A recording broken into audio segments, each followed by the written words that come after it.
Hello friends, আবার একটা video নিয়ে চলে এসেছি। আমার ছেলে আজকে বলেছিল যে মা আমের আচার বানিয়ে দাও, আমের আচার খাবো। তাই বাজার থেকে আম নিয়ে এসেছি ঝাল ঝাল মিষ্টি মিষ্টি আচার বানানোর জন্যে। এই দেখো সাইজ করে কেটে নিয়েছি আম। তোমরা কে কে এই আমের আচারটা খেতে ভালোবাসো কমেন্টে জানিয়ে দিও।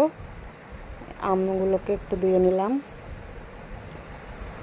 ছেলে বলেছে মা খাবো, মাকে তো করতেই হবে, করে দিতেও খুব ভালো লাগে। ছেলে যখন খাবে বলে তখন যত কষ্ট হোক না কেন করে দিতেই হবে, ভালোও লাগে। এই দেখো ফাইনালি হয়ে গেছে আচারটা। এই দেখো ও আবার সঙ্গে সঙ্গে নিয়ে খেতে শুরু করে দিল, এত ভালোবাসে। খুব টেস্টি খাবার একটা, ঝাল ঝাল মিষ্টি মিষ্টি টক টক,